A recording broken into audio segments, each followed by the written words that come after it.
On the show this week, we drive the updated Maserati GT, take a spin in the facelifted Mercedes-Benz S-Class, and also tell you what the Tata Nexon Petrol is like.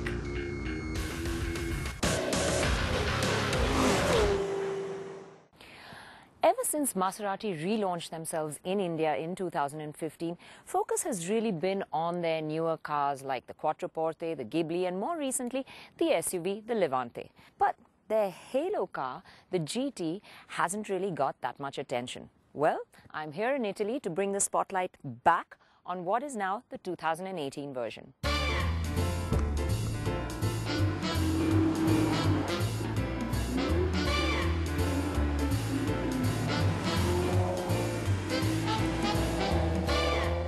The GT, a four-seater sports coupe, was based on the iconic Maserati A6 and is currently their halo car. Originally, it was to be eased out of production in 2016 to make way for the Alfieri.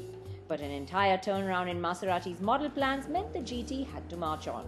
And so, it's got a strong shot of Botox. And now, it will only be offered in the Sport and the MC versions. I got my hands on the MC in the beautiful backdrop of the Italian vineyards to get a closer look. The nose gets a redesign with a larger hexagonal grille with chrome inserts accentuating the shark nose look, which is inspired by the Alfieri concept. This redesign has also helped the aerodynamics by reducing drag.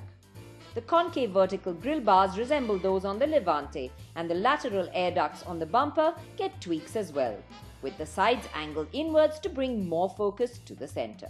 The central splitter below the grille gets a redesign too and helps distinguish the MC from the Sport variant, with both getting different designs. The headlights, though similar on the outside, get LED daytime running lights, grooved housing in the xenon headlamp areas, and the Maserati inscription on the inside.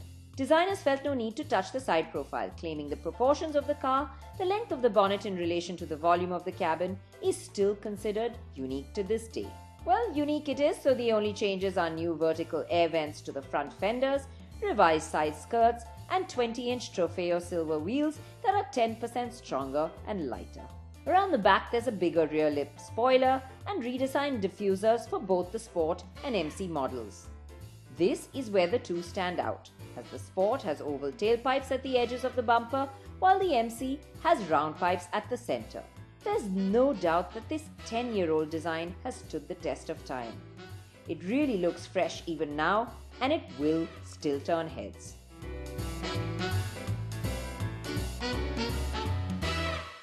Well, the changes on the inside really start with a nip and tuck to the passenger side of the dashboard. You see this nice fashion double stitching which now joins together all the leather.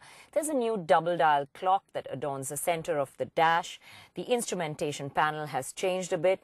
And of course, the big thing that's necessary in today's times, the touchscreen infotainment system. There's a pretty large one at 8.4 inches, and that has allowed them to do away with some of the buttons on the central console area, and you get this new rotary dial.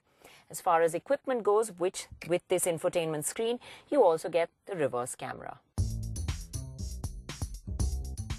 The good thing is the GTS is a four-seater, and although the styling makes it a tight space to be as far as coupes go, it does offer quite a decent amount of room in the back. This is a four-seater, technically. And for people my size, it's really fine back here. You do sit a little knees up, little low to the ground. And if someone is sitting all the way back, it is a bit tight on legroom. But as far as coupes go, it's still a pretty decent place back here in this car. Maserati have also ditched the 4.2-litre engine, which means the GT will come with only the 4.7-litre engine now. This engine, built in tandem with Ferrari, produces a whopping 460 HP and a delicious 520 Nm of torque. Well, there's something to be said about naturally aspirated engines, so less talking and more driving now.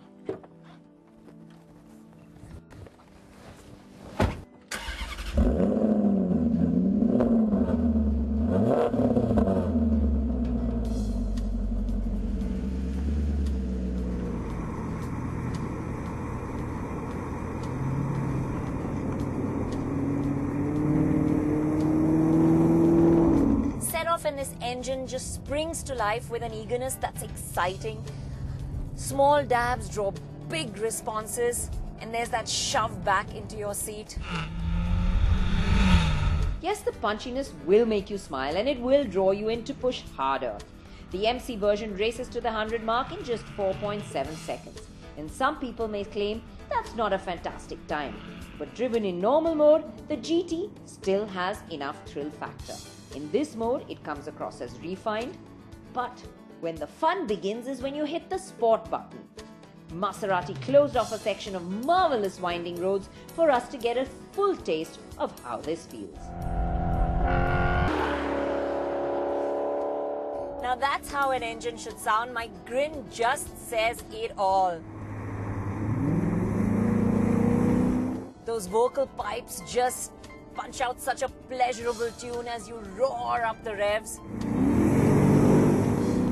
And then that fizz, crackle and pop as you shift down just adds to the drama. Sport just heightens all the responses, makes the suspension stiffer, the gearbox quicker, and used in manual mode, the MC Auto Shift is activated on the 6-speed gearbox, bringing up shifts in just 100 milliseconds. That's faster than I can think, and by placing this gearbox directly behind the engine, the balance of the car is also a near perfect 49 to 51. And this car is big. On the narrower roads, I had to watch the corners anxiously. But drive it for a bit and it wraps itself around you quite easily. The mass of the car is evident in the understeer around corners, but that said, for its size, the GTS has amazing grip. And it did a great job of inspiring enough confidence for me to keep carving out the corners on the fabulous stretch of Italian road.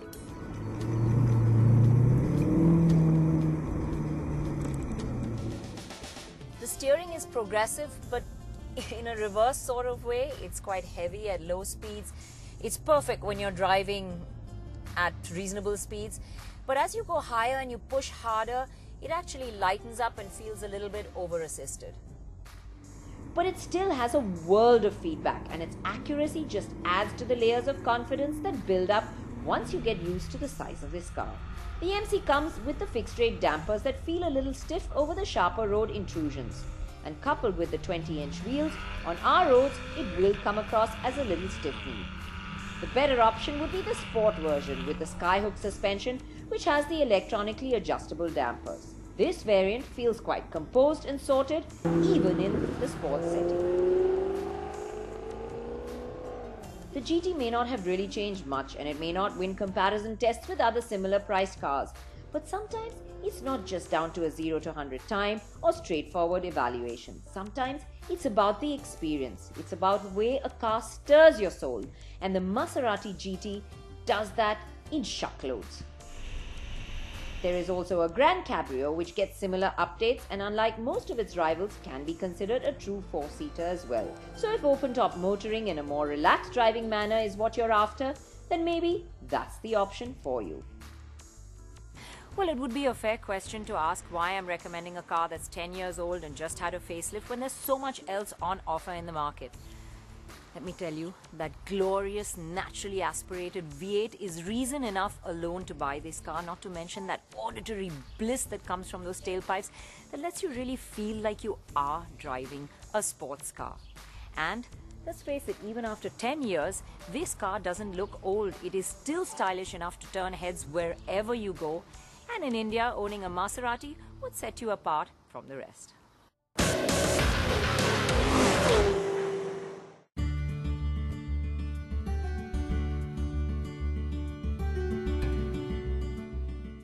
The S-Class stakes claim to being the best car in the world, and in 2016 it was the best-selling luxury saloon. Well, with a mid-cycle upgrade, Mercedes are looking to improve on even that.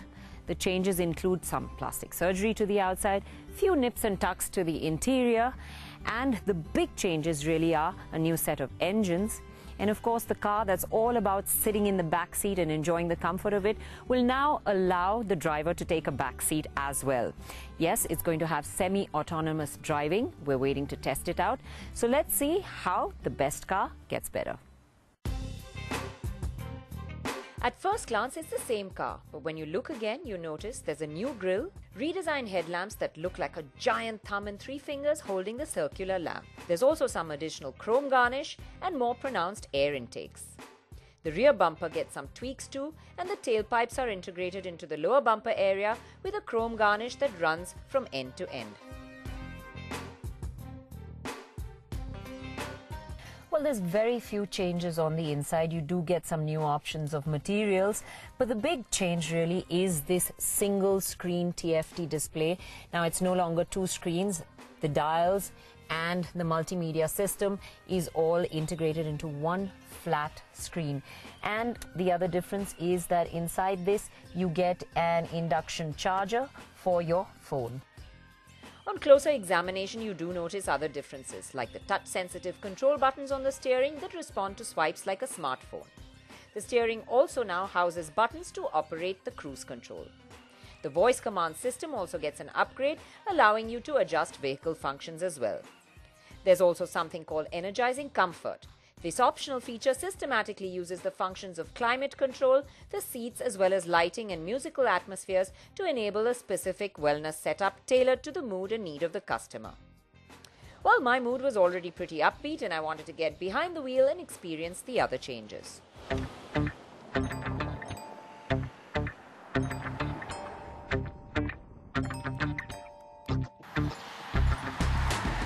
Winding my way around the Swiss countryside, I began to get a feel of the Petrol S560. This is a new 4-litre V8 that replaces the old 4.7-litre unit we've seen in the Maybach as the S500. Now this new V8 engine has been downsized and power has been upgraded.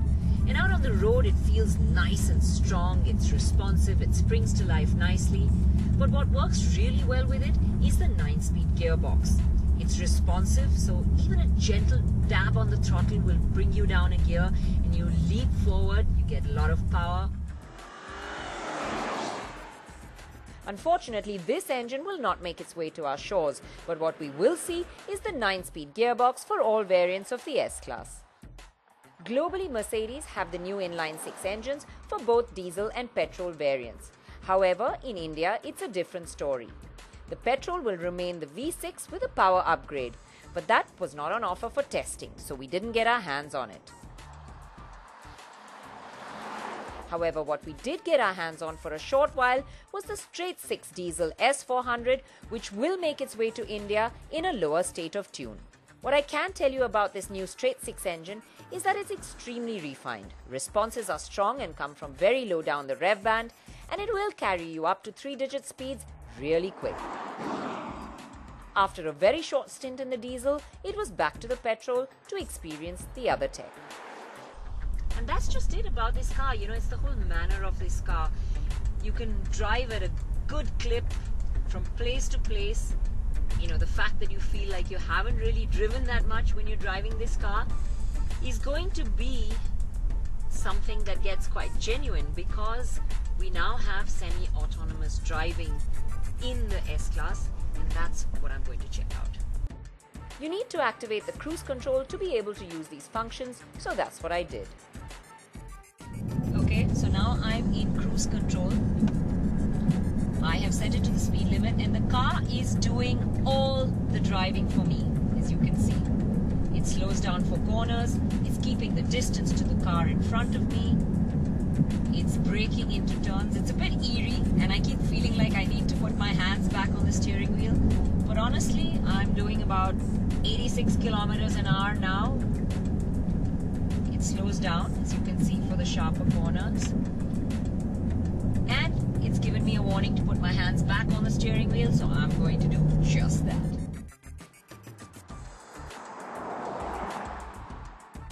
But I have to say that the system works really well.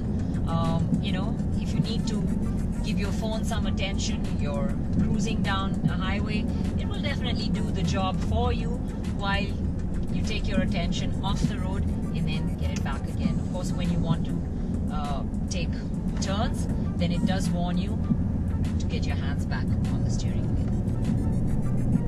And what's really great about it is it sees the speed limit and it keeps up with the speed limit. If the speed limit comes down, even though you may have set it in a higher speed, it will come come down to the required speed limit as well. To negotiate roundabouts and junctions, the system asks you to take back control. And what's great is that the notifications all come up on an ultra-clear heads-up display, which I was still focused on because even though the car did the driving, I was too worried to take my eyes off the road. Now, though you may have a preset limit to the cruise control based on your current speed, the active speed limit assistant will recognize the speed limit signs and slow down or speed up accordingly to ensure you never get a ticket. And like I previously mentioned, it will also slow down or speed up for bends depending on their gradient and your chosen driving mode. There are a host of other assistive systems that will work in tandem, like active brake assistant that will detect the end of a traffic jam ahead. It will even brake for cross traffic and could even avoid pedestrians. The S will also change lanes for you at the mere flick of an indicator, keeping in mind the traffic around you. And you can even have the car park itself for you via a smartphone app. This works in parallel and perpendicular spaces, both forward and reverse.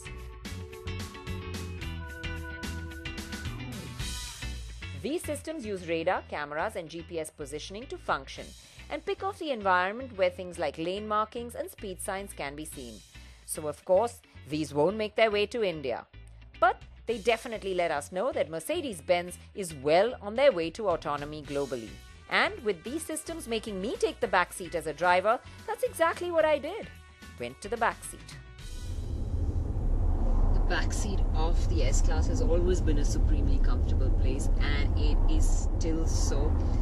Not much has changed around here. I think the only difference is this induction charging pad which one has for the phones, and these lovely soft cushioned headrests make it so comfortable to sit back here.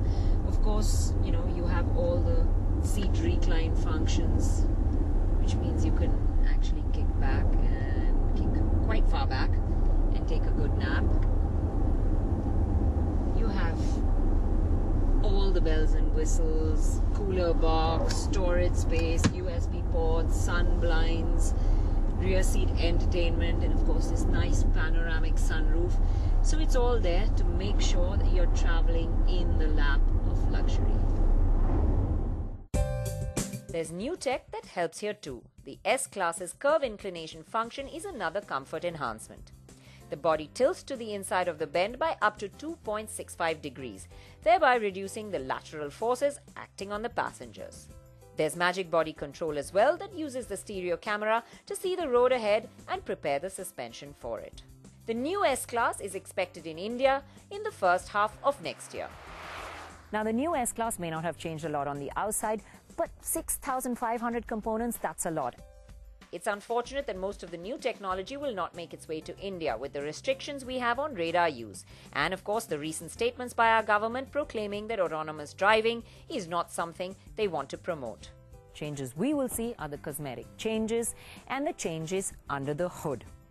Whilst the Petrol will remain the V6 in a new state of tune and become the S450, the new straight 6 diesel will make its way to India in a lower state of tune as the S350D. Now, that's a good thing because these new engines are creamy smooth, they come with better performance and the promise of better fuel efficiency. But what works for India and our conditions is that back seat. It still remains one of the best this side of an airline first class.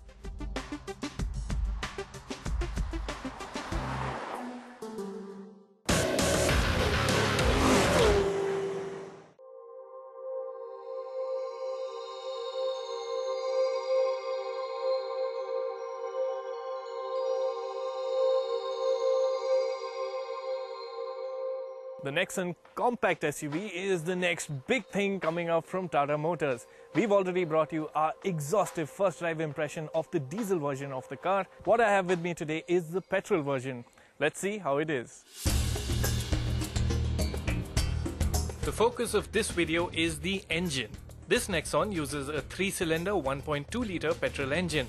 This unit is a derivative of the engine that powers the Tiago and Tigor, though this version sees the addition of turbocharging and variable valve timing on the exhaust side too.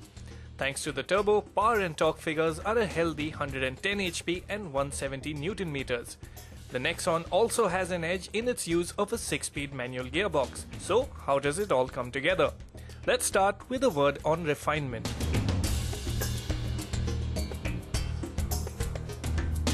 Idle on the Nexon is fairly quiet, and you don't really get those vibrations that you almost expect from a 3-cylinder engine, which is so small, just 1.2 liters.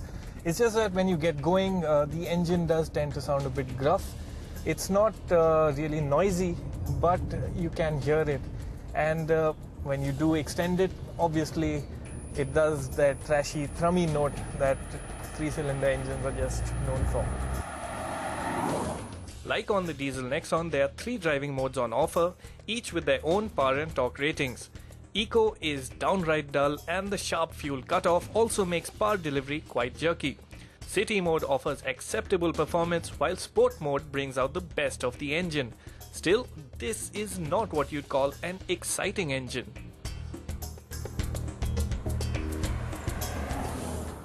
The build-up of power is quite flat, and there's no real surge anywhere in the rev band.